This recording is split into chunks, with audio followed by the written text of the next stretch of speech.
ಪ್ರಶ್ನೆಗಳು ಬಂತು ನಂಗೆ, ನಿಮಗಿದ್ದ ಸೀಟು, ನಿಮ್ಗಿದ್ದ ಅವಕಾಶ, ಅದನ್ನು ಅವನಿಗೆ ಪಡ್ಕೊಂಡಿರೋದು, ಮತ್ತೆ ನೀವು ಯಾಕೆ ಅವನಿಗೆ ಬೆಂಬಲಕ್ಕೆ ಬರ್ತೀರಿ ಅಂತ ಹೇಳಿಕೊಂಡು ಒಂದಷ್ಟು ಕಾರ್ಯಕರ್ತರಿಗೆ ನಾನು ಮಾತು ಕೊಟ್ಟಿದ್ದೆ, ನಾನಿದ್ದೇನೆ ಅಂತ ಹೇಳಿಕೊಂಡು ಅದರ ಮಧ್ಯದಲ್ಲಿ ಇನ್ನೊಬ್ಬರು ಹಿರಿಯರು ಇನ್ನೊಂದು ಮಾತನ್ನು ಹೇಳಿದರು. ಹೆದರಿಕೊಂಡು ಬಂದಿರೋದಲ್ಲ, ಅನಿವಾರ್ಯತೆ ಅಂತ ಹೇಳಿಕೊಂಡು ಕೂಡ ಅಲ್ಲ,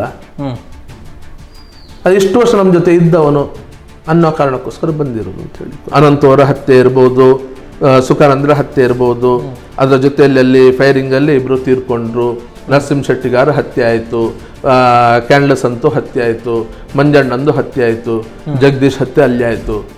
ಈ ಹತ್ಯೆಗಳು ನಡೀತಾ ಹೋದ ಹಾಗೆ ಈ ಮನೆಗಳ ವ್ಯವಸ್ಥೆ, ತೀರಿಕೊಂಡ ಕಾರ್ಯಕರ್ತರ ಜೊತೆ ನಿಂತ್ಕೊಳ್ಳೋರು ಯಾರೂ ಇರಲಿಲ್ಲ.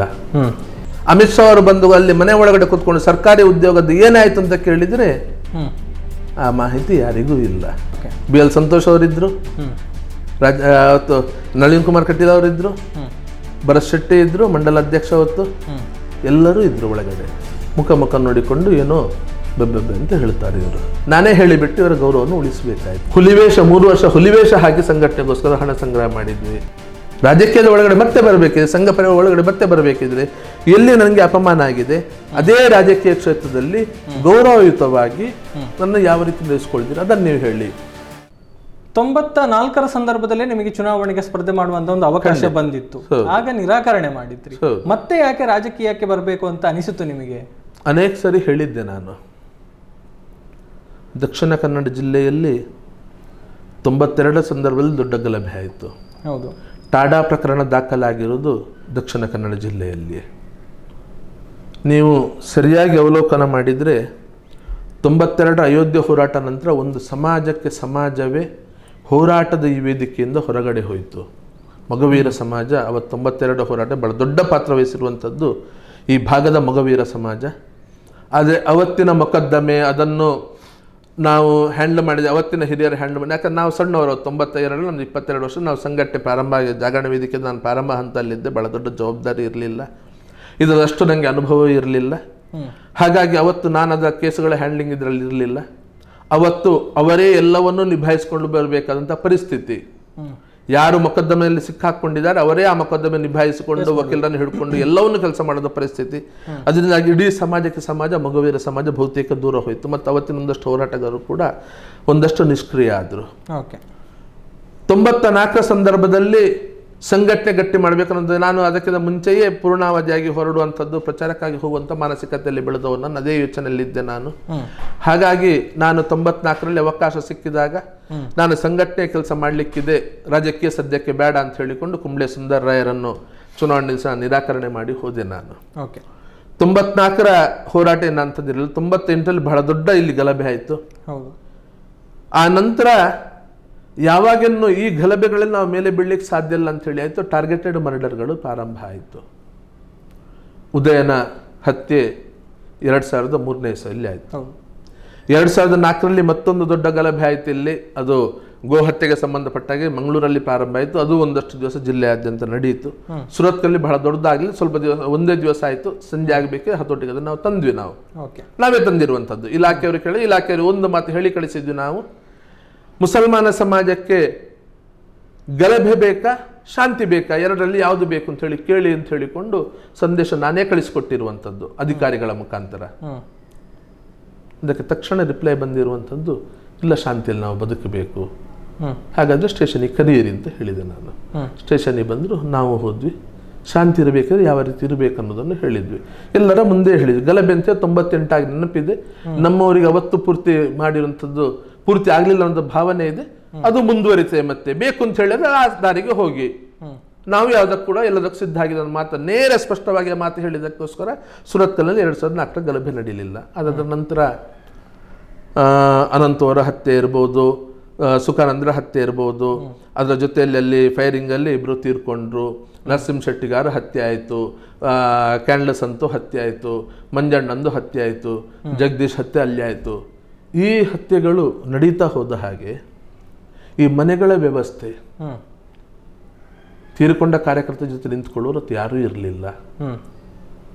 ಅನಂತವರ 85,000 ರೂಪಾಯಿ ಬ್ಯಾಂಕಲ್ಲಿದ್ದ ಸಾಲ ತೀರಿಸಬೇಕಿದ್ರೆ ಶಾಸಕರಿದ್ರು, ಮಂತ್ರಿಗಳಿದ್ರು. ಅದು ತುಂಬ ನೋವಾಗ್ತದೆ ನನಗೆ, ತುಂಬ ನೋವಂದ್ರೆ ತುಂಬ ನೋವಾಗ್ತದೆ. ಸಂಸದರಿದ್ದು ನಮ್ದು, ಶಾಸಕರುಗಳಿದ್ರು, ಮಂತ್ರಿಗಳು ಇದ್ರು. ಬಿಜೆಪಿ ಕುಮಾರಸ್ವಾಮಿ ಇದ್ದು ಕಂಬೈನ್ಡ್ 2020 ಸರ್ಕಾರ ಇತ್ತು, ಸಮ್ಮಿಶ್ರ ಸರ್ಕಾರ. 85,000 ಇವರು ಒಟ್ಟು ಮಾಡಿ ಕೊಡಬೇಕಾದ್ರೆ 3-4 ತಿಂಗಳು ಅಲೆದಾಡಿಸಿದ್ರು ಈ ಶಾಸಕರು, ಮಂತ್ರಿಗಳು ಎಲ್ಲರೂ ಸೇರಿಕೊಂಡು. ಒಬ್ರೊಬ್ರು 5,000 ಕೊಡಬೇಕು ಅಂತ ಹೇಳಿದಲ್ಲಿ ಸತ್ಯ 5,000 ಕೊಡಬೇಕಾ, 3,000 ಸಾಕಾಗೋದಿಲ್ಲ ಅಂತ ಕೇಳಿದಂಥವ್ರು ಇದ್ರು. ಕ್ಯಾಂಡಲ್ಸ್ ಅಂತ ಸಮಾಜಕ್ಕೋಸ್ಕರ ದುಡ್ದ ಪಾಪ ಕೆಲಸಕ್ಕೆ ಏನೂ ಇರಲಿಲ್ಲ. ಮನೆಯಲ್ಲಿ ಬಚ್ಚಲು ಮನೆ ಇರಲಿಲ್ಲ. ಅವರ ತಾಯಿ ಇದ್ರು, ಅಕ್ಕ ತಂಗಿದ್ರು, ಟಾಯ್ಲೆಟ್ನ ವ್ಯವಸ್ಥೆ ಇರಲಿಲ್ಲ, ನೆಲಕ್ಕೆ ಸರಿಯಾಗಿ ಸಿಮೆಂಟ್ ಗಾರೆ ಇರಲಿಲ್ಲ. ಇದನ್ನು ಮಾಡಿಕೊಳ್ಳುವಷ್ಟು ಯೋಗ್ಯತೆ ನಮ್ಮ ರಾಜಕಾರಣಿಗಳಿಗೆ ಇರಲಿಲ್ಲ, ಯಾರಿಗೂ ಇರಲಿಲ್ಲ. ಅನಂತವಿನ ಮಕ್ಕಳ ವಿದ್ಯಾಭ್ಯಾಸ ಜವಾಬ್ದಾರಿ ನಮ್ದು ಅಂತ ಹೇಳಿದ್ರು. ಒಬ್ರು ಅದರ ಬಗ್ಗೆ ತಿರುಗಿ ಕೇಳಲಿಲ್ಲ. ಸಂತುವಿನ ಅಕ್ಕ ತಂಗಿ ಮದ್ವೆದ್ದೇನು ಅಂತ ಕೇಳಲಿಲ್ಲ. ಮಂಗಳೂರು ಮಂಜಣ್ಣನ ಮನೆ ಸ್ಥಿತಿ ಹೇಗಿದೆ ಅಂತ ಹೇಳಿಕೊಂಡು ಯಾರೂ ನೋಡಲಿಲ್ಲ, ಯಾರೂ ತಿರುಗಿ ನೋಡಲಿಲ್ಲ. ಇದೆಲ್ಲ ಆದಾಗ ಎಲ್ಲ ಭಾರ ಹೊತ್ಕೊಂಡು ಅವರ ವ್ಯವಸ್ಥೆಗಳು, ಆ ಮನೆಯನ್ನು ರಿಪೇರಿ ಮಾಡುವಂಥದ್ದು, ಅದನ್ನು ಮಾಡಲಿಕ್ಕೆ ರಾಜಕೀಯದಲ್ಲಿ ವ್ಯವಸ್ಥೆಗಳಿರಲಿಲ್ಲ. ಎಲ್ಲವನ್ನು ಸಂಘಟನೆ ನೇತೃತ್ವ ಹೊತ್ತಿಕೊಂಡು ಇದ್ದ ಸಮಾಜದವರ ಮುಂದೆ ಕೈ ಚಾಚಿ, ನಾನು ಮನೆಯಲ್ಲಿ ಹೇಳಿದ್ದೆ, ನಾನೊಬ್ಬ ದೊಡ್ಡ ಭಿಕ್ಷುಕ ಅಂತ ಹೇಳಿಕೊಂಡು ಆ ವ್ಯವಸ್ಥೆಯನ್ನು ಅವರಿಗೋಸ್ಕರ ಕೇಳಿಕೊಂಡು ಹೋದಾಗ ಒಂದಷ್ಟು ಹುಡುಗರು ಅವರಾಗಿ ಯೋಚನೆ ಮಾಡಿಕೊಂಡು ಇಂಥ ಕೃತ್ಯಗಳಾದಾಗ ಅದಕ್ಕೆ ವಾಪಸ್ ಉತ್ತರ ಕೊಡ್ಲಿಕ್ಕೆ ಶುರು ಮಾಡಿದ್ರು. ಈ ಹತ್ಯೆಯ ಸರಣಿಯನ್ನು ನಿಲ್ಲಿಸಬೇಕಾದ್ರೆ ವಾಪಸ್ ನಾವು ಹತ್ಯೆ ಮಾಡಬೇಕು ಅಂತ ಹೇಳಿಕೊಂಡು ಯೋಚನೆ ಮಾಡಿಕೊಂಡು ವಾಪಸ್ ಹತ್ಯೆಯನ್ನು ಮಾಡಿದ್ರು. ಕ್ರಿಯೆಗೆ ಪ್ರತಿಕ್ರಿಯೆಗಳಾಯ್ತು. ಅದೊಂದು ಸಂಘಟನೆಗಾಗಿ ಅವರು ಅವರ ಸ್ವಾರ್ಥಕ್ಕೋಸ್ಕರ ಮಾಡದೆ ಸಮಾಜಕ್ಕೆ ಅನ್ಯಾಯ ಅದಕ್ಕೆ ಉತ್ತರ ಪಡಿಬೇಕು ಅಂತ ಹೇಳಿಕೊಂಡು ಮಾಡಿಕೊಂಡು ಯಾರೋ ಒಂದಷ್ಟು ಜನ ಮೊಕದ್ದಮೆ ಹಾಕಿಕೊಂಡು ಜೈಲು ಸೇರಿದಾಗ ಕನಿಷ್ಠ ಜೈಲಿನ ವ್ಯವಸ್ಥೆಯನ್ನು ನೋಡುವಂಥದ್ದು, ಆ ಹುಡುಗರ ಮನೆಯ ವ್ಯವಸ್ಥೆಗಳನ್ನು ನೋಡಿಕೊಳ್ಳುವಂಥದ್ದು, ಕೇಸಿನ ವಕೀಲರ ವ್ಯವಸ್ಥೆಗಳನ್ನು ನೋಡಿಕೊಳ್ಳುವಂಥದ್ದು.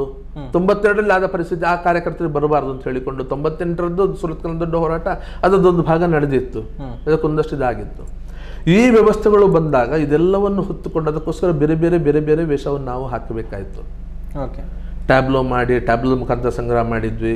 ಸುರತ್ಕಲ್ನಲ್ಲಿ ಮಾರಿ ಪೂಜೆಗೆ ಈಗ ಒಂದೊಂದು ಅಷ್ಟು ಕಡೆ ಶುರುವಾಗಿದೆ. ನಾವು ಹಿಂದೆ ಮಾಡಿದ್ರಿ 90ನೇ ಇಸವಿಯಿಂದ ಇವತ್ತಿನ ತನಕ ಸುರತ್ಕಲಲ್ಲಿ ಮಾರಿ ಪೂಜೆಗೆ ಬೇರೆ ಯಾರಿಗೂ ಹೂ ಮಾರಾಟಕ್ಕೆ ಅವಕಾಶ ಇಲ್ಲ. ಸಂಘಟನೆ ನೇತೃತ್ವದಲ್ಲಿ ಆಗುವಂಥದ್ದು. ಅದರಲ್ಲಿ ಒಂದಷ್ಟು ಹಣವನ್ನು ಉಳಿಸಿದ್ವಿ. ಎಲ್ಲ ಹಬ್ಬವನ್ನು ಬಿಟ್ಟು ಟ್ಯಾಬ್ಲೋ ಮಾಡಿಕೊಂಡು ಇದ್ದಲ್ಲಿಗೆ ಬಾಡಿಗೆ ತಗೊಂಡು ಹೋಗಿ ಅದರಿಂದ ಬಂದ ಹಣವನ್ನು ಉಳಿಸಿದ್ವಿ. ಹುಲಿವೇಷ 3 ವರ್ಷ ಹುಲಿವೇಷ ಹಾಕಿ ಸಂಘಟನೆಗೋಸ್ಕರ ಹಣ ಸಂಗ್ರಹ ಮಾಡಿದ್ವಿ. ಆಮೇಲೆ ಪಟಾಕಿ ವ್ಯಾಪಾರಕ್ಕೆ ಸಂಘಟನೆ ಹೆಸರಲ್ಲಿ ಪಟಾಕಿ ವ್ಯಾಪಾರಕ್ಕೆ ಇಳಿದ್ವಿ. ಬೇರೊಂದಷ್ಟು ಕಡೆ ಶುರು ಮಾಡಿದ್ವಿ. ಜೊತೆಲಿ ಹೊರಗಡೆ ಸಂಗ್ರಹ ಇದೆಲ್ಲವನ್ನು ಮಾಡಿಕೊಂಡು ನಿಭಾವಣೆ ಮಾಡಿಕೊಂಡು ಬಂದಾಗ ಕಾರ್ಯಕರ್ತರು ಹೇಳಿದ್ರು, ನಾವು ಇಷ್ಟೆಲ್ಲ ಕಷ್ಟಪಡೋದಕ್ಕಿಂತ ಯಾವುದು ನಮ್ಮ ಪಕ್ಷ ಅಂತ ಹೇಳಿ ಅವ್ರು ಯಾರು ಇದ್ರ ಬಗ್ಗೆ ತಿರುಗಿ ನೋಡೋದಿಲ್ಲ. ನಿಮ್ಮಂಥವ್ರು ಅಲ್ಲಿದ್ರೆ ಈ ಹೋರಾಟಗಳಿಗೆ ಅನುಕೂಲ ಆಗಬಹುದು, ಇದಕ್ಕೆ ಶಕ್ತಿ ಸಿಗಬಹುದು. ಹಾಗಾಗಿ ನೀವು ಇದಕ್ಕೆ ಹೋದರೆ ಒಳ್ಳೇದು ಅಂತ ಹೇಳಿಕೊಂಡು ಕಾರ್ಯಕರ್ತರ ಆ ಅಭಿಪ್ರಾಯಕ್ಕೆ ಮನ್ನಣೆ ಕೊಟ್ಟು ನಂಗೂ ಅದು ಹೌದು ಅಂತ ಹೇಳಿ ಅನಿಸ್ತು. ನಮ್ಮ ಕೈಯಲ್ಲಿ ಅಧಿಕಾರ ಇದೆ, ನಂಗೆ ಇದನ್ನೊಂದಷ್ಟು ನಿಭಾವಣೆ ಮಾಡುವಂಥದ್ದು ಸುಲಭ ಆಗ್ತದೆ. ಆ ಕಾರಣಕ್ಕೋಸ್ಕರ ಮಾತ್ರ ರಾಜ್ಯಕ್ಕೆ ಯೋಚನೆ ಮಾಡಿದೆ ಬಿಟ್ಟರೆ ಬೇರೆ ಯಾವುದೇ ಕಾರಣಕ್ಕೋಸ್ಕರ ಅಲ್ಲ. ಈ ಮಾತು ಇವತ್ತು ನಿನ್ನೆ ಬಂದಿರೋದಲ್ಲ. ನಳಿನ್ ಕುಮಾರ್ ಮೊದಲ ಸರಿ ಸಂಸದನಾಗಬೇಕಿದೆ ಮುಂಚೆಯೇ ನನಗೆ ಕಾರ್ಯಕರ್ತರಿಗೆ ಒತ್ತಡ ಇತ್ತು. ಅವತ್ತು ಸಂಘದ ಹಿರಿಯರ ಹತ್ರ ಜಗದೀಶ್ ಕಾರಂತರ ಜೊತೆ ಮಾತಾಡಿಕೊಂಡು ನಮ್ಮ ಸಂಘಟನೆ ಪ್ರಮುಖ ಅವರ ಗಮನಕ್ಕೆ ತರಬೇಕಿತ್ತು. ಅವ್ರ ಜೊತೆ ಮಾತಾಡಿಕೊಂಡು ಅವರು ಒಪ್ಪಿಗೆ ಕೊಟ್ಟು ಡಾಕ್ಟರ್ ಹತ್ರ ಮಾತಾಡು ಅಂತ ಹೇಳಿಬಿಟ್ಟು ಅಲ್ಲಿಂದ ಕೂಡ ಅವತ್ತು VS ಹೆಗ್ಡೆ ಅಂತ ಹೇಳಿ ವಕೀಲರಿದ್ದ ಅವರ ಮುಖಾಂತರ ಕಾರಂತರು ಡಾಕ್ಟರ್ ಹೇಳಿಸಿಬಿಟ್ಟು ನಾನು ಡಾಕ್ಟರ್ ಹತ್ರ ಮಾತನಾಡಿಬಿಟ್ಟು ಅವತ್ತಿನಿಂದ ಇದು ಶುರುವಾಗಿದೆ. ಆದರೆ ಯಾವತ್ತೂ ಕೂಡ ಸತ್ಯ ಅಲ್ಲಿ ಸಿಗಲಿಲ್ಲ ಅಂತ ಹೇಳಿಕೊಂಡು ಸುಮ್ಮನೆ ಕೂತ್ಕೊಂಡಿರಲಿಲ್ಲ. ಜವಾಬ್ದಾರಿ ಕರ್ತವ್ಯ ಅಂತ ಹೇಳಿಕೊಂಡು ಹೊತ್ತುಕೊಂಡು ಕೆಲಸ ಮಾಡಿದವ ನಾನು. ಎಷ್ಟು ವರ್ಷ ಆಯ್ತು ಯೋಚನೆ ಮಾಡಿದ್ದಾವೆ? 15 ವರ್ಷದ ಹಿಂದಿನಿಂದ. ಈ ಕಾರ್ಯಕರ್ತರಿಗೋಸ್ಕರ ರಾಜಕೀಯ ಜೀವನ ಪ್ರವೇಶ ಮಾಡಬೇಕು ಯೋಚನೆ ಮಾಡಿದಾಗ ಕೂಡ ಅವತ್ತು ಅವಕಾಶ ನಿರಾಕರಣೆ ಆದಾಗ ಕೂಡ ಸಂಘಟನೆ ಜವಾಬ್ದಾರಿ ಇತ್ತು. ಹಾಗಾಗಿ ನಾನು ಸಂಘಟನೆ ಜವಾಬ್ದಾರಿ ಬಿಟ್ಟುಕೊಡ್ಲಿಲ್ಲ. MLA ಪಾಲೆಮಾರ್ ಅವರಿಗೆ ಕೊಟ್ಟರು, ಹೆಸರು ಮಾಡಿಕೊಳ್ಳಲಿಲ್ಲ. ಮತ್ತೆ ನಳಿನಿಗೆ ಬಂತು. ಅವತ್ತು ಬೇರೆ ಬೇರೆ ಪರಿಸರ ಡಾಕ್ಟರ್ ವಿರುದ್ಧ ನಿಂತಿದ್ರು. ನನ್ನ ಹತ್ರ ಸಂಘದವರು ಬಂದಿದ್ರು, ನಳಿನ್ ಗೆಲ್ಲಿಸಬೇಕು ಗೌರವ ಪ್ರಶ್ನೆ ಅಂತ ಹೇಳಿದ್ರು. ಆಗ್ಲೂ ಮತ್ತೆ ಕೊನೆಗೆ ಒಪ್ಪಿಕೊಂಡು ಒಂದಷ್ಟು ನಾನು ಪ್ರಯತ್ನ ಮಾಡಿದೆ. ನಾನು ಓಕೆ. ಎಲ್ಲೆಲ್ಲ ಬೇಸರ ಇತ್ತು ಅಲ್ಲೆಲ್ಲ ಸರಿ ಮಾಡೋದು ಕೆಲಸವನ್ನು ನಾನೇ ಮಾಡಿದೆ. ಪ್ರಶ್ನೆಗಳು ಬಂತು ನಂಗೆ, ನಿಮಗಿದ್ದ ಸೀಟು, ನಿಮ್ಗಿದ್ದ ಅವಕಾಶ, ಅದನ್ನು ಅವನಿಗೆ ಪಡ್ಕೊಂಡಿರೋದು, ಮತ್ತೆ ನೀವು ಯಾಕೆ ಅವನಿಗೆ ಬೆಂಬಲಕ್ಕೆ ಬರ್ತೀರಿ ಅಂತ ಹೇಳಿಕೊಂಡು. ಓಕೆ. ಆದ್ರೂ ಸಂಘಟನೆ ಚೌಕಟ್ಟಲ್ಲಿ ಜವಾಬ್ದಾರಿ ಅಂತ ಹೇಳಿದ್ದುಕೊಂಡು ನಾನು ಅದನ್ನು ನಿಭಾವಣೆ ಮಾಡಿಕೊಂಡು ಬಂದವನು ನಾನು. ಓಕೆ. ನಿಭಾವಣೆ ಮಾಡಿಕೊಂಡು ಬಂದವನು ನಾನು. ಅಂದ್ರೆ ಪ್ರತಿ ಸಂದರ್ಭದಲ್ಲೂ ಕೂಡ ಅವರ ಪರವಾಗಿ ಕೆಲಸವನ್ನ ಮಾಡಿದ್ದೀರಿ, ಬಿಜೆಪಿ ಪರವಾಗಿ ಕೆಲಸ ಮಾಡಿದ್ದೀರಿ. ನಾನು ನೇರ ಚುನಾವಣಾ ರಾಜಕೀಯದಲ್ಲಿ ಗ್ರೌಂಡ್ ವರ್ಕ್ ಯಾವತ್ತೂ ಹೋದವನಲ್ಲ, ನಾನು ಹೋಗಿಲ್ಲ. ಓಕೆ. 98ರಲ್ಲಿ 94ರಲ್ಲಿ ಕುಂಬ್ಳೆ ಸುಂದರಯ್ಯರ ಪರವಾಗಿ ಅವತ್ತು ಮಾಡಿರುವಂತಹದ್ದು. ಓಕೆ. ಅದು ಕೊನೆ ನಂದು. 98 ಸುರತ್ಕಲ್ ಗಲಭೆ ನಂತರ ಮತ್ತೆ ಕುಂಬ್ಳೆ ಅವರು ನಿಂತಾಗ ಕೂಡ 94ರ ಪ್ರಮಾಣದಲ್ಲಿ ನಾನು ಚುನಾವಣೆ ಕೆಲಸಕ್ಕೆ ಹೋಗಿರ್ಲಿಲ್ಲ, ನಾನು ಹೋಗಿರ್ಲಿಲ್ಲ. ರಾಷ್ಟ್ರೀಯ ಚುನಾವಣೆಗಳು ಬಂದಾಗ ಹಿಂದುತ್ವಕ್ಕೆ ಹಿಂದೂ ಮತ ಅಂತ ಹೇಳಿಕೊಂಡು ಥರ್ಡ್ ಫ್ರಂಟ್ ಅಲ್ಲಿ ನಾವು ಕೆಲಸ ಮಾಡಿದವರು, ನಾವು ಪ್ರತ್ಯೇಕವಾಗಿ ಮಾಡಿದವರು, ನಾವು ಇದರಲ್ಲಿ ಮಾಡಿದವರು ಅಲ್ಲ, ನಾವು ಹೋದವರಲ್ಲ. ಇಲ್ಲಿ ಕೂಡ ಅವತ್ತು ರಾಷ್ಟ್ರೀಯ ಪ್ರಶ್ನೆ ಬಂದಾಗ ಆದ್ರೂ ಕೂಡ ನೇರ ಇದಕ್ಕೆ ಹೋದವನಲ್ಲ.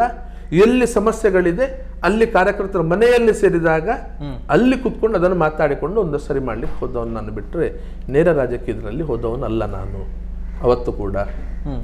ಆ ನಂತರ ಜವಾಬ್ದಾರಿ ತಗೊಳ್ಳುವಂತ ಯೋಚನೆ, ಅವತ್ತು ಕೂಡ ಜವಾಬ್ದಾರಿ ಯೋಚನೆ ನಡೀತಾ ಇತ್ತು. ಅವತ್ತು ಕೂಡ ಯಾವ ಕಾರಣಕ್ಕೆ ಇಳಿಬೇಕಾಯ್ತು ಅಂತ ಕೇಳಿದ್ರೆ, ಸತ್ಯಜಿತ್ ಅವರಿಗೆ ಸೀಟ್ ಸಿಗ್ಲಿಲ್ಲ ಅಂತ ಹೇಳಿಕೊಂಡು ಜಾತಿಯ ಕಾರಣಕ್ಕೋಸ್ಕರ ಜನಾರ್ದನ್ ಪೂಜಾರಿ ಅವರ ಪರವಾಗಿ ಕೆಲಸವನ್ನು ಮಾಡ್ತಾ ಇದ್ದಾರೆ ಅಂತ ಹೇಳಿಕೊಂಡು ಸುಳ್ಳು ಸುದ್ದಿ ಪತ್ರಿಕೆಯಲ್ಲಿ ಬಂತು. ಸುಳ್ಳು ಸುದ್ದಿಗಳು ಬಂತು. ಅವತ್ತು ನನ್ನ ತೇಜೋವಧೆ ಮಾಡ್ಲಿಕ್ಕೆ ಇದೇ ರೀತಿ ಪ್ರಯತ್ನ ಪಟ್ಟರು. ನಾನು ಯಾವುದೇ ರಾಜಕೀಯ ಇಲ್ಲದಿದ್ರು ಕೂಡ ಅದೇ ರೀತಿ ಪ್ರಯತ್ನ ಪಟ್ಟರು. ಆಮೇಲೆ ನಂಗೆ ಗೊತ್ತಾಯ್ತು ಪಕ್ಷದ ಒಳಗಿನ ರಾಜಕೀಯ ಅದು ಅಂತ ಹೇಳಿಕೊಂಡು, ನನ್ನ ಚುನಾವಣೆ ಕೆಲಸ ಇಳಿಸುವುದಕ್ಕೋಸ್ಕರ ಮಾಡಿದ್ರು ಅಂತ ಹೇಳಿಕೊಂಡು.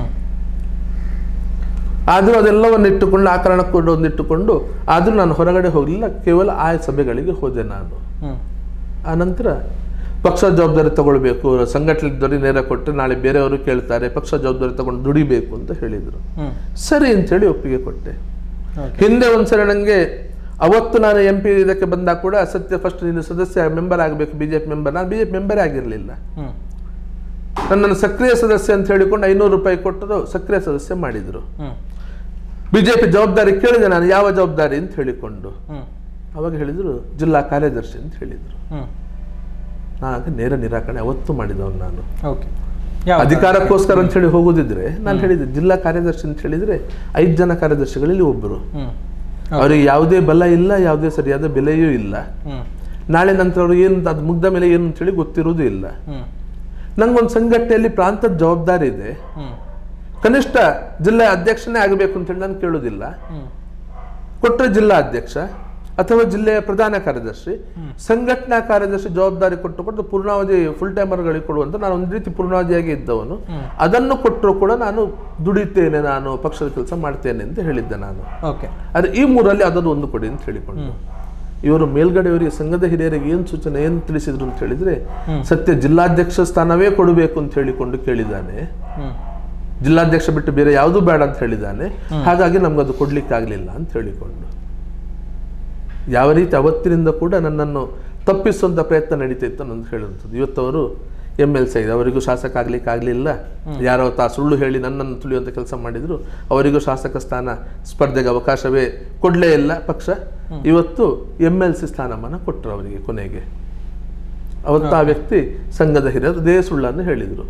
ಜಿಲ್ಲಾಧ್ಯಕ್ಷ, ನಾನು ಜಿಲ್ಲಾ ಅಧ್ಯಕ್ಷ ಅಥವಾ ಪ್ರಧಾನ ಕಾರ್ಯದರ್ಶಿ ಅಥವಾ ಸಂಘಟನೆ 3ರಲ್ಲಿ ಯಾವುದೊಂದು ಕೊಡಿ ಅಂತ ಕೇಳಿ, ಆ ಕಾರಣಕ್ಕೆ ನಾನು ನಿರಾಕರಣೆ ಮಾಡಿದ್ರು. ಯಾಕಂತ ಹೇಳಿದ್ರೆ ಅಷ್ಟು ದೊಡ್ಡ ಜವಾಬ್ದಾರಿ ಇದ್ದುಕೊಂಡು ಇಲ್ಲಿ ಸುಮ್ಮನೆ ನನ್ನ ಹೆಸರಿಗೊಂದು ಜವಾಬ್ದಾರಿ ಕೊಡೋದು ನನಗೆ ಅವಶ್ಯಕತೆ ಇಲ್ಲ ಅಂತ ಹೇಳಿಕೊಂಡು ಅವತ್ತು ಬೇಡ ಅಂತ ಹೇಳಿ ಹೊರಗಡೆ ನಿಂತವನು ನಾನು. ಇದು ತಗೊಳ್ಬೇಕು ಅಂತ ಹೇಳಿ ಕೂಡ ಬೇಡ ಅಂತ ಹೇಳಿದ್ದೆ ನಾನು. ಇದೇ ಸಂಸದರು ಇವತ್ತು ರಾಜ್ಯಾಧ್ಯಕ್ಷರು ಸತ್ಯ ನನಗೆ ಜಿಲ್ಲೆಯ ಪ್ರಧಾನ ಕಾರ್ಯದರ್ಶಿ ಕೊಡಬೇಕಾಗಿತ್ತು, ಸ್ವಲ್ಪ ಗಡಿಬಿಡಿಯಲ್ಲಿ ಬಿಟ್ಟು ಹೋಯ್ತು, ನೀಗಿದನ್ನು ತಗೋ ಮತ್ತೆ ನಿಮಗೆ ಜಿಲ್ಲೆಯ ಪ್ರಧಾನ ಕಾರ್ಯದರ್ಶಿ ಕೊಡ್ತೇವೆ ಅಂತ ಹೇಳಿದ್ರು. ಉಳಿಸ್ಕೊಳ್ಳಿಲ್ಲ ಮಾತು. ಆದರೂ ನಾನು ದುಡಿದೆ, 2 ವರ್ಷ ದುಡಿದೆ, ಅದಕ್ಕೂ ನ್ಯಾಯ ಒದಗಿಸಿದೆ. ಕೊಡಗು ಜಿಲ್ಲೆ ನನ್ನ ಜವಾಬ್ದಾರಿ ಇತ್ತು. ಕೊಡಗು ಜಿಲ್ಲೆಯ 106 ಗ್ರಾಮ ಪಂಚಾಯತ್ಗಳ ಪೈಕಿ 96 ಗ್ರಾಮ ಪಂಚಾಯತಲ್ಲಿ ಹಿಂದುಳಿದ ವರ್ಗದ ಸಮಿತಿ ರಚನೆ ಮಾಡಿದ್ದೆ. ಅಲ್ಲಿಯ ತನಕಲ್ಲಿ ಜಿಲ್ಲೆ ತಾಲೂಕಿದ್ದು ಹಿಂದುಳಿದ ವರ್ಗದ ಸಮಿತಿ ಬಿಟ್ಟರೆ ಬೇರೆ ಯಾವುದೇ ಸಮಿತಿ ಇರಲಿಲ್ಲ, ಅವಕಾಶವೂ ಕೊಡ್ತಾ ಇರಲಿಲ್ಲ. ಅಲ್ಲಿಯ ಶಾಸಕರು ಮಂತ್ರಿಗಳಾಗಿದ್ದವರು ಬೋಪಯ್ಯರು ಮತ್ತು ಅಪ್ಪಚ್ಚು ರಂಜನ್ರವರು ಅದಕ್ಕೆ ಅವಕಾಶವನ್ನು ಕೊಟ್ಟಿರಲಿಲ್ಲ. ಮಹಿಳಾ ಮೋರ್ಚಾ ಮತ್ತು ಯುವ ಮೋರ್ಚಾ ಬಿಟ್ಟು ಬೇರೆ ಯಾವುದೇ ಮೋರ್ಚಾಗಳಿಗೆ ಅಲ್ಲಿ ತಾಲೂಕಿಂದ ಕೆಳಗಡೆ ಹೋಗಲಿಕ್ಕೆ ಅವಕಾಶವನ್ನೇ ಕೊಟ್ಟಿರಲಿಲ್ಲ. ಆದರೆ ಸತ್ಯಜಿತ್ ನಿಂತುಕೊಂಡು 96 ಗ್ರಾಮ ಪಂಚಾಯತ್ಗಳು, 106 ಪಂಚಾಯತ್ಗಳ ಪೈಕಿ 96 ಗ್ರಾಮ ಪಂಚಾಯತ್ಗಳಲ್ಲಿ ನಾನು ಅಲ್ಲಿ ಮಾಡಿದೆ. ನಾನು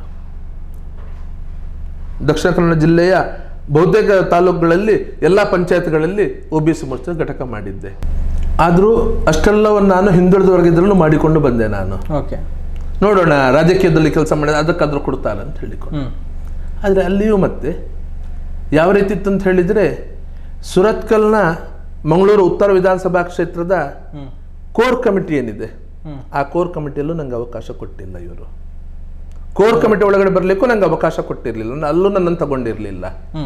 ವ್ಯವಸ್ಥಿತವಾಗಿ ಮಂಗಳೂರು ಉತ್ತರದಿಂದ ನಾನು ಹೊರಗಿಡುವಂಥ ಪ್ರಯತ್ನ ಅವತ್ತಿನಲ್ಲೇ ಪ್ರಾರಂಭ ಆಗಿತ್ತು. ಇಷ್ಟೆಲ್ಲ ಹೋರಾಟವನ್ನು ನಡೆಸಿಕೊಂಡು ಬಂದವ ನಾನಾಗಿದ್ರು ಕೂಡ ಅವತ್ತು ಉದಯನ ಮನೆಗೆ, ಶರತ್ ಮಡಿನ ಮನೆಗೆ ಅಮಿತ್ ಶಾ ಅವರು ಬರಬೇಕಿದ್ರೆ, ಅಮಿತ್ ಶಾ ಅವರ ಕಾರ್ಯಕ್ರಮ ಸುರತ್ಕಲ್ಲಿದ್ದಾಗ ಪ್ರೆಸ್ ಮೀಟ್ ಇಲ್ಲಿಯೇ ಪಕ್ಕದ ಸೂರಜ್ ಇಂಟರ್ನ್ಯಾಷನಲ್ ಹೋಟೆಲಲ್ಲಿ ಇತ್ತು ಅಮಿತ್ ಶಾ ಅವ್ರದ್ದು. ಅದನ್ನು ಬುಕ್ ಮಾಡಬೇಕಿದ್ರೆ ನಾನೊಂದು ಫೋನ್ ಮಾಡಿದರೆ ಸಾಕು, ಅಲ್ಲಿ ಎಲ್ಲ ವ್ಯವಸ್ಥೆಗಳಾಗ್ತದೆ. ಇವರು ಎಲ್ಲಿಂದಲೋ ಬಂದು ಅದನ್ನು ಬುಕ್ ಮಾಡಿದ್ರು. ನಂಗೆ ಕೊನೆಯ ಕ್ಷಣ ತನಕ ನಂಗೆ ಅದರ ಮಾಹಿತಿ ಕೂಡ ಕೊಡಲಿಲ್ಲ. ಸುರತ್ಕಲ್ ಪೇಟೆಯಲ್ಲಿ ಸತ್ಯಜಿತ್ತನ್ನು ತೊಡಗಿಸಿಕೊಂಡಿದ್ದೇವೆ, ಜೋಡಿಸಿಕೊಂಡಿದ್ದೇವೆ ಅಂತ ತೋರಿಸೋದಕ್ಕೋಸ್ಕರ ಸುರತ್ಕಲ್ ಪೇಟೆಯಲ್ಲಿ ನಂಗೆ ಅವರಿಗೆ ಹೂಗುಚ್ಚದ ನನಗೆ ಕೊಡ್ಲಿಕ್ಕೆ ಅವಕಾಶ ಮಾಡಿಕೊಟ್ರು ಅಷ್ಟೇ. ಇವರ ಮನೆ ಕೂಡ ದೀಪಕ್ ರಾವ್ನ ಮನೆ ಒಳಗಡೆ ನಂಗೆ ಅವಕಾಶ ಇರಲಿಲ್ಲ. ಆದರೆ ಕೊನೆಯ ಕ್ಷಣದಲ್ಲಿ ಅಲ್ಲಿ ಇವರು ದೀಪಕ್ ರಾವ್ ಮನೆಯವರಿಗೆ ಏನು ಮಾತು ಕೊಟ್ಟಿದ್ರು, ಆ ಗೌರವ ಉಳಿಸ್ಬೇಕಿದ್ರೆ ನಾನೇ ಅಲ್ಲಿ ಉಳಿಸ್ಬೇಕಾಯ್ತು. ಸರ್ಕಾರಿ ಉದ್ಯೋಗ ಕೊಡಿಸ್ತೀವಿ ಅಂತ ಇವರು ಹೇಳಿದ್ರು, ಇವತ್ತು ಘೋಷಣೆ ಮಾಡಿದ್ರು. ನಳಿನ್ ಕುಮಾರ್ ಕಟೀಲ್ ರವರು ರಾಜ್ಯಾಧ್ಯಕ್ಷರು, ಅಮಿತ್ ಶಾ ಅವರು ಬಂದು ಅಲ್ಲಿ ಮನೆ ಒಳಗಡೆ ಕೂತ್ಕೊಂಡು ಸರ್ಕಾರಿ ಉದ್ಯೋಗದ ಏನಾಯ್ತು ಅಂತ ಕೇಳಿದ್ರೆ ಆ ಮಾಹಿತಿ ಯಾರಿಗೂ ಇಲ್ಲ.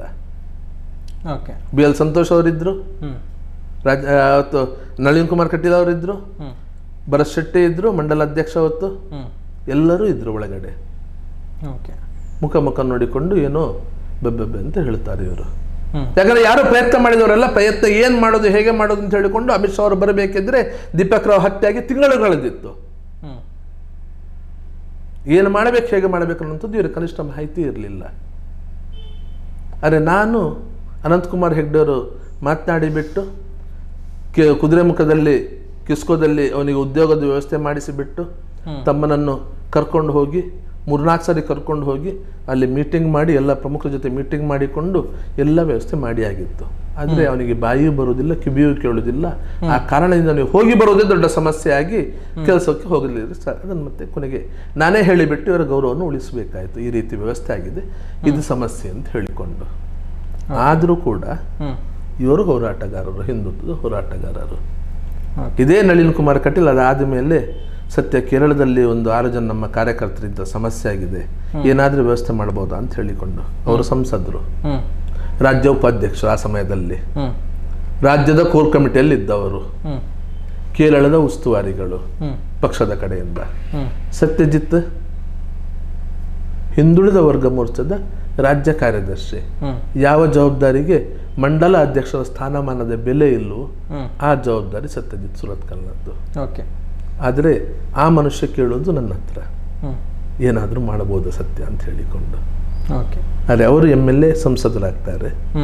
ಶಕ್ತಿ ಇರುವ ನಮಗೆ ನಾವು ದುಡಿಬೇಕಾಗ್ತದೆ. ನಾವಿಲ್ಲಿ ಇದು ಸಮಾಜಕ್ಕೆ ಗೊತ್ತಾಗಬೇಕು ಅಂತ ಹೇಳಿಕೊಂಡೇ ನಾನು ಅವತ್ತು ಭಾರತೀಯ ಜನತಾ ಪಕ್ಷ ಜವಾಬ್ದಾರಿ, ಹಿಂದುಳಿದ ವರ್ಗ ಮೋರ್ಚಾ ರಾಜ್ಯ ಕಾರ್ಯದರ್ಶಿ ಜವಾಬ್ದಾರಿ, ಸಣ್ಣ ಜವಾಬ್ದಾರಿ ಅಂತ ಗೊತ್ತಿದ್ದುಕೊಂಡು, ಯಾವುದೇ ಶಕ್ತಿಯ ಜವಾಬ್ದಾರಿ ಅಂತ ಗೊತ್ತಿದ್ದುಕೊಂಡು ಕೂಡ ಇದೇ ಕಾರಣಕ್ಕೋಸ್ಕರ ನಾನು ತಗೊಂಡಿರೋದು. ಇಲ್ಲಿನ ಒಳಗಡೆ ವ್ಯವಸ್ಥೆ ಏನಿದೆ, ಹೇಗೆ ಇದೆ, ಯಾರಿಗಿಲ್ಲಿ ಅವಕಾಶ ಇರುವಂಥದ್ದು ಗೊತ್ತಾಗಬೇಕು ಅನ್ನೋ ಕಾರಣ 100ಕ್ಕೆ 99% ನನಗೆ MLA ಶಾಸಕ ಇದಕ್ಕೆ ಅವಕಾಶ, ಸ್ಪರ್ಧೆ ಮಾಡಲಿಕ್ಕೆ ಅವಕಾಶ ಕೊಡುವುದಿಲ್ಲ ಅಂತ ಹೇಳಿ ಗೊತ್ತಿದ್ದುಕೊಂಡೇ ನಾನು ತಗೊಂಡಿರುವಂಥದ್ದು. ನೋಡೋಣ ಒಂದು ಸರಿ ಅಂತ ಹೇಳಿಕೊಂಡು.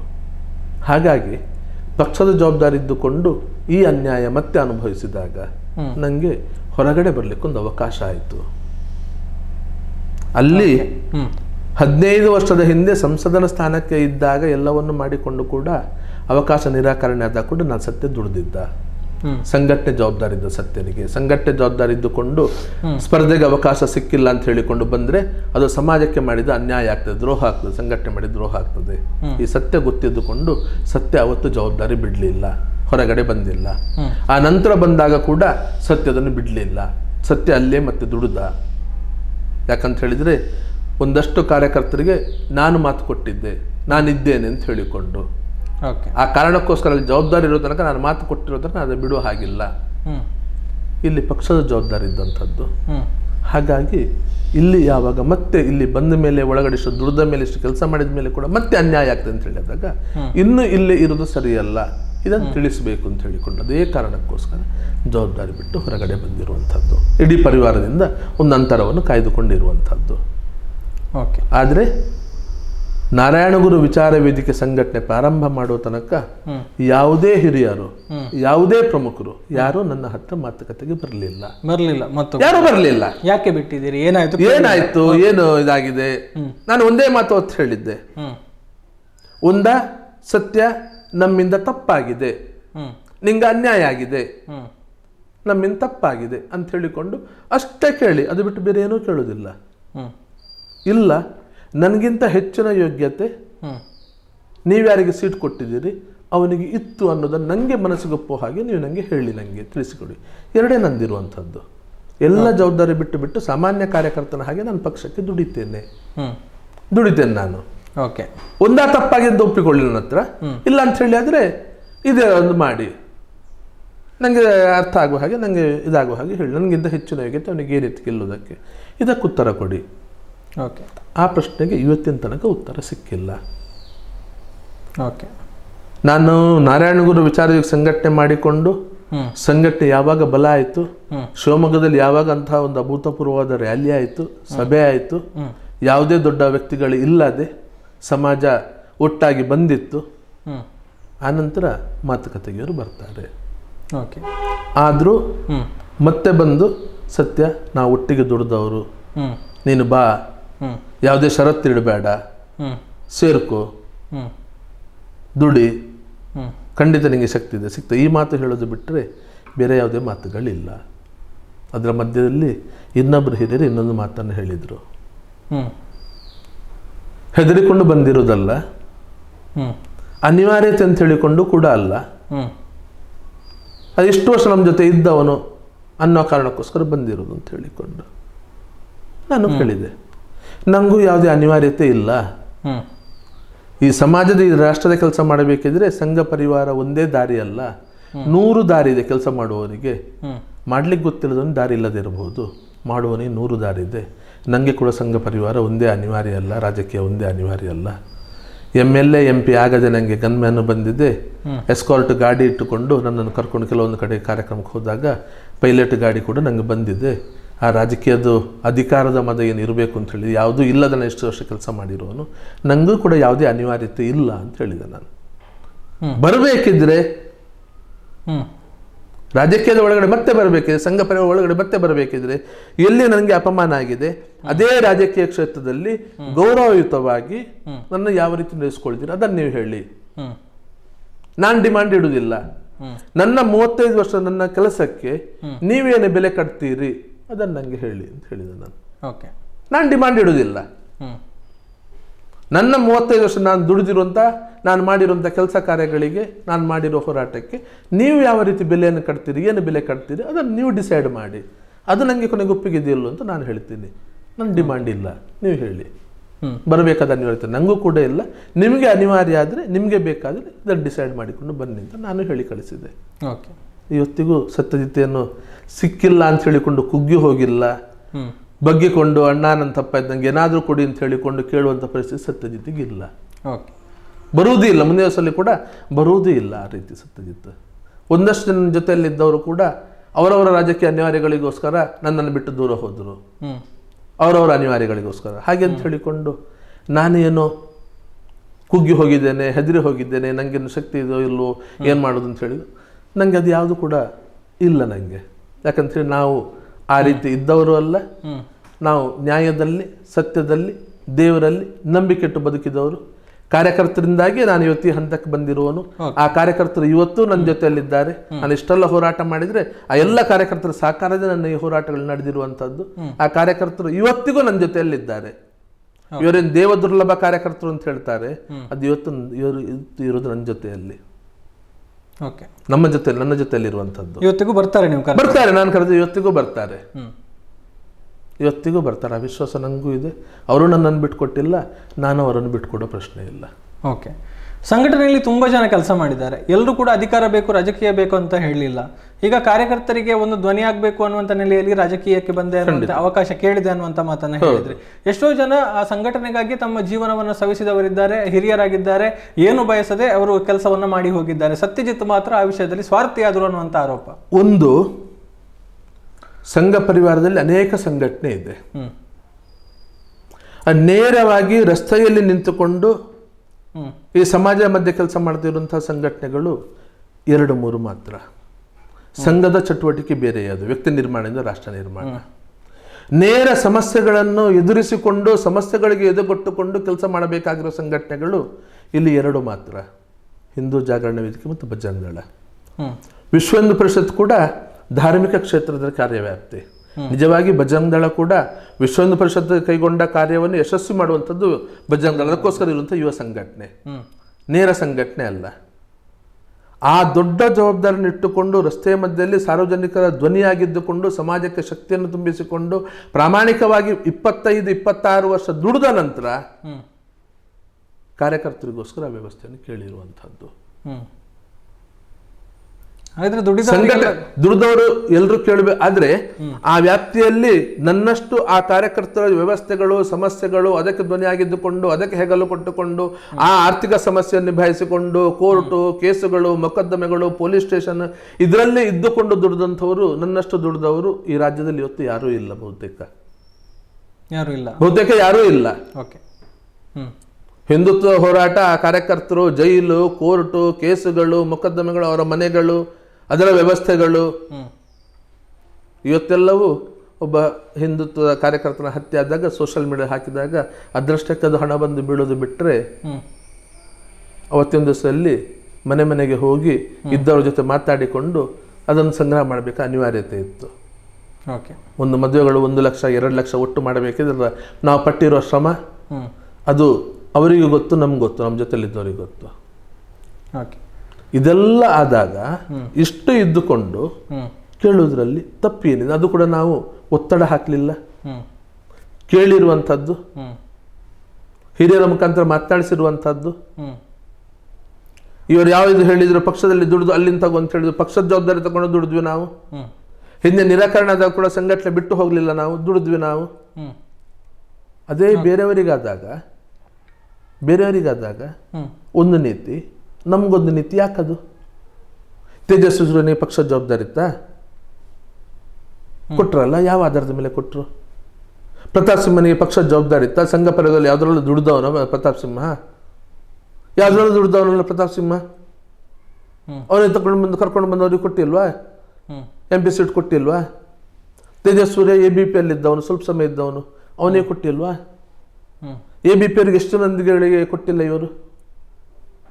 ಹಿಂದೂ ಕೂಡ ಸಂಘಟನೆ ಇದ್ದವರಿಗೆ ಕೊಟ್ಟಿಲ್ಲ ಅಂತ ಹೇಳಿಲ್ಲ, ಹೋರಾಟ ಸಂಘಟನೆ ಕೊಟ್ಟಿಲ್ಲ ಅಂತ ಹೇಳಿಲ್ಲ, ಕೊಟ್ಟಿದ್ದಾರೆ. ಅನಂತಕುಮಾರ್ ಹೆಗ್ಡೆ ಅವರಿಗೆ ಕೊಟ್ಟಿದ್ದಾರೆ, ಸುನೀಲ್ ಕುಮಾರ್ ಅವರಿಗೆ ಕೊಟ್ಟರು.